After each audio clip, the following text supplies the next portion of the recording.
Yes, Your Honor. Right. Mr. Chair, Your Honors, sa ating lahat, magandang hapon. Allow me to read my opening statement. Matapos ang House Quadcom hearing na umabot ng 14 hours, dumating ako sa bahay ng madaling araw ng October 23. Kasagsagan ng bagyong Christine. Hinihintay ako ng aking pamilya at nag-aalala at di nakatulog hanggang safety akong makauwi. Dala-dala ko ang masamang karanasan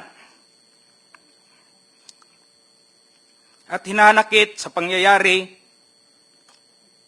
pero di ko agad nasabi sa aking asawa. Hanggang lumipas ang ilang araw, napansin niyang matamlay at di ako mapakali. Di ko matiis na di ko sabihin sa kanya, kahit alam kong apektado siya at may nervyos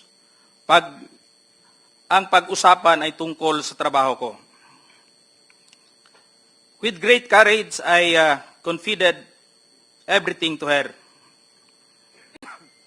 Kahit ito ay malaking problema, and it will affect us, and it will change on our normal and simple life.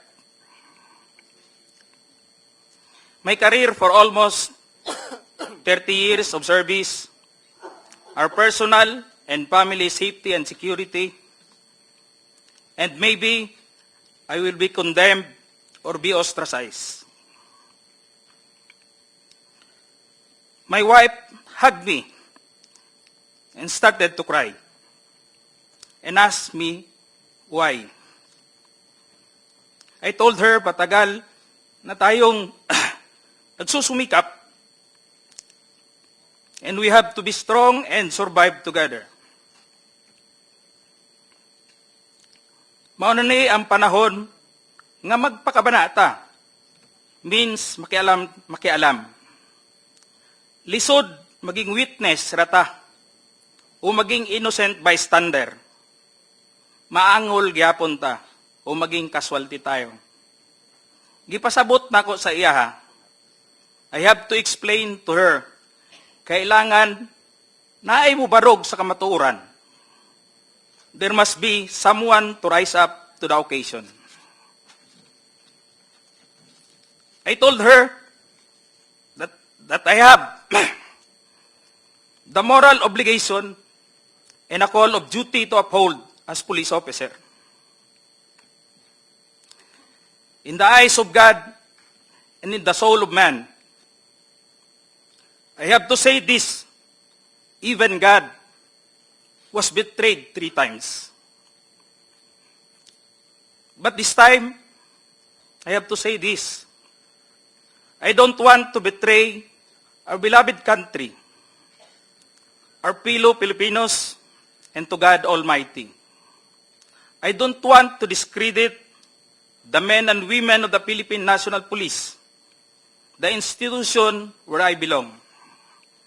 I don't want to destroy my beloved alma mater, the Philippine National Police Academy, who molded me with moral values to speak for the truth that I owe, and it's time to give it back the honor and respect. Your Honor, allow me to read my affidavit. Great. Sige. David, Yes, Your Honor. sige, also submit a copy to us. Sige, Yes, Your Honor. Mahaba po yan? Ilang pages pa yan? Saglit lang ho, Your Sige, Honor. go ahead. Allow me to read, Your Honors, my affidavit. I, Police Colonel Hector U. Grijaldo, 3rd Level Officer, presently assigned at Personal Holding Administrative Unit, Camp Crame, Quezon City, after duly sworn to, under oath and in accordance with law, do hereby depose and states that that I've been dedicated to public service for almost 30 years, and since I took my oath as cadet on June 1, 1995.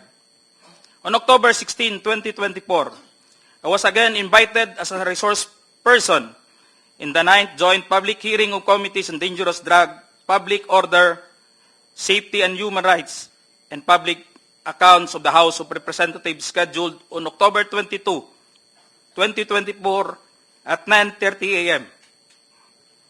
I, together with other invited PNP personnel, attended the joint hearing in the House of Representatives. After I answered questions related to extrajudicial killings and the reward system, I was approached by a security personnel while I was seated in one of the witnesses during the hearing. The said person told me that I was summoned by Congressman Dan Fernandez. I went out of the room with the security personnel.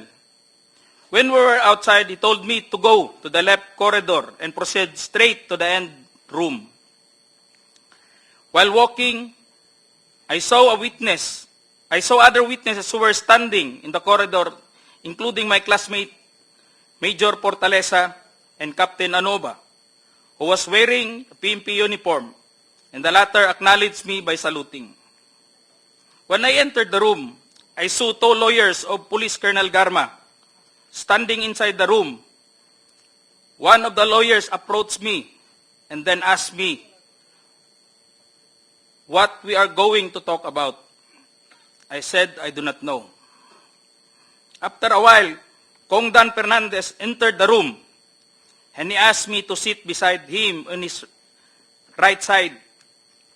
And then Kong Abante entered the room, sat far end of the chair on the right. One of the lawyers of Police Karma stood near at my back. Kong Dan Fernandez put the paper he was holding on the table and told me, "Ito ang sasabihin mong statement na ito," while pointing on the paragraph on the paper. Ito ang supplemental affidavit ni Colonel Garma. Sabihin mo, alam mo ang reward system. I-confirm mo lang. Kong Dan told me to read the said affidavit. However, I asked the copy of affidavit he was showing to me to read it. He did not give it to me. The lawyer of Police Colonel Garma said, "Ikaw lang ang pwedeng magsabi niyan," sabi ni Colonel Garma. I was puzzled and I asked myself, why me? I respectfully told him that I cannot confirm. They are saying as I have not read the affidavit. We went silent for a while. And then Kong Dan Fernandez said, while holding the affidavit, "Saan ka pwede?" "Dito, noong 1999, about DDS, alam mo to, pulis ka na sa Davao nito." I politely told him that I was not still with the PNP because I was working with the Bureau of Jail Management and Penology in 1999 that time. After some time, Kong Abante asked me how many years do still I have with the PNP. I answered, I still have 4 years before my retirement.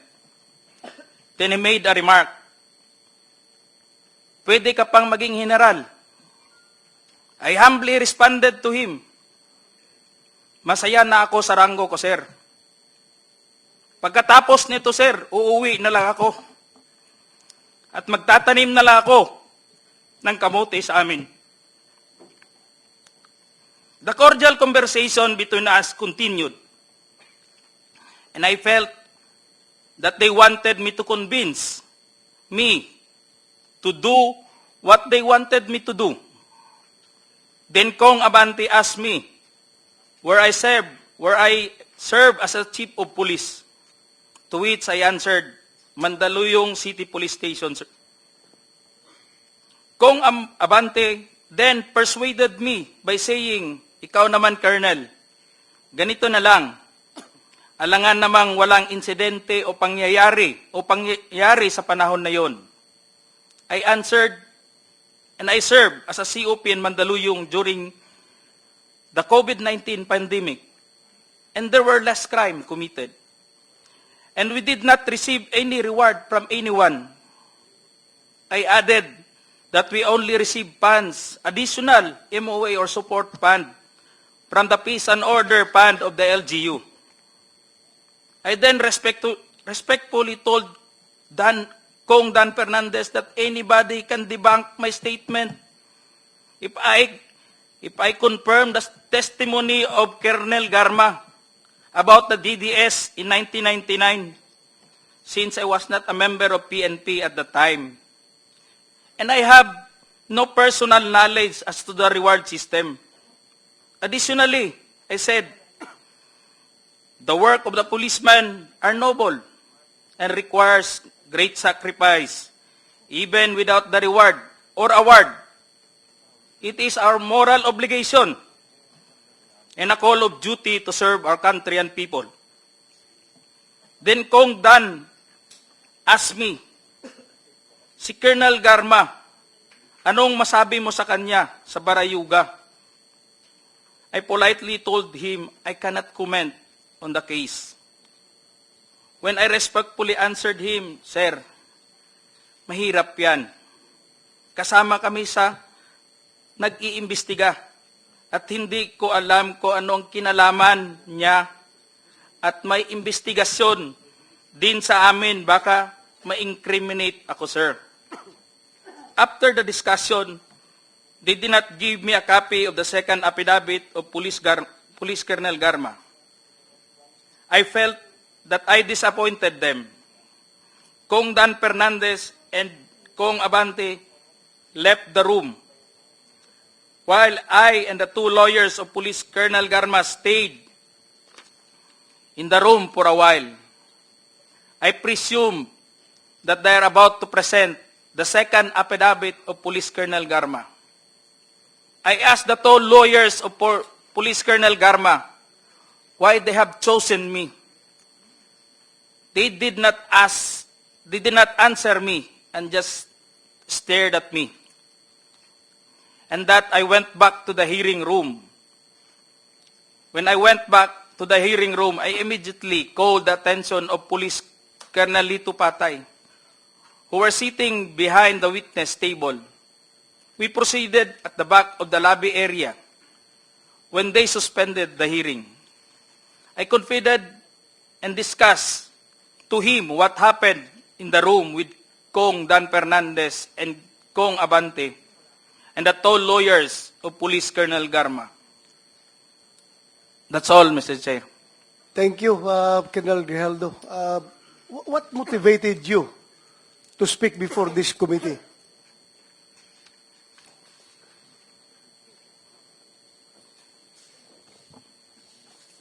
The time, Your Honor, I was insulted and it is very offensive. And I think it is inappropriate for anyone to act like that. Meaning, you feel that you are being coached to make that statement? Yes, Your Honor. I feel I've been corrupted to make that statement, Your Honor. Bakit? Just because that time, habang nag-uusap-usap, habang nagkakaroon ng deliberation doon sa hearing, Your Honor, hindi ko alam kung may present nila si Colonel Garma that time, Your Honor, na mag-ano nung second supplemental, ay yung supplemental affidavit niya. So do you feel harassed? Did you feel harassed? It's an harassment and very offensive, Your Honor, and uncalled for anybody. that time I was wearing my uniform You're wearing your as uniform police officer. and you are being told to lie. Parang Am I correct? gusto nilang magsisinungaling po ako, Your Honor. So, Colonel Grijaldo, I would like to thank you for your courage. I'm sure maraming police ngayon nanonood. And if you have observed, mabuti na nagsalita ka. Dahil if you have observed, the way they are treating policemen in the Quadcom, it's very hard. I feel them. I feel them. Because naging police din ako. Kapag sasabihan ka lang, answer yes or no. You can only answer yes or no. You're not allowed to explain yourself. So, para bang you are being deprived. You are being deprived of your right to explain yourself. Kaya, lalong-lalo na kapag ikaw itinuturuan na itong sasabihin mo, itong paragraph sasabihin mo, o dito, pwede ka ba dito? So, that's very inappropriate and it's very irregular for a lawmaker making an investigation in aid of legislation to make that kind of approach to a resource person na parang pinipilit na itong sabihin mo, iko-coach ka, ito, pwede ka ba dito? Para ang lumalabas na meron talaga silang preconceived na goal na kung anong dapat lang mahit dito, kaya ginaguide yung magiging statement mo. Am I correct? Yes, Your Honor. So ngayon, Mr. Chairman, kung nakikinig yun ang Philippine National Police, lalong-lalo na yung liderato ng Philippine National Police, I don't know what's his reaction with the statement of Grijaldo, because Colonel Grijaldo is just, I congratulate him for being so courageous enough to speak up for the truth in behalf of all the policemen na parang winawalang hiya sa mga tao na dapat hindi magwalang hiya sa inyo. Ay, kung nakikinig yun ang Chief PNP, I hope this is your person, this is your man. Dapat dipinsahan ninyo ito. Huwag ninyo itong ilagay sa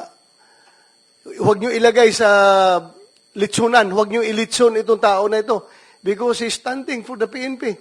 Na dapat hindi ganun ang treatment ng mga resource person pagdating sa investigation.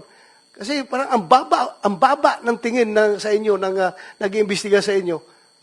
Yun lang ang nakikita ko, masyadong mababa. That's all, Mr. Chairman. Thank you, Congratulations.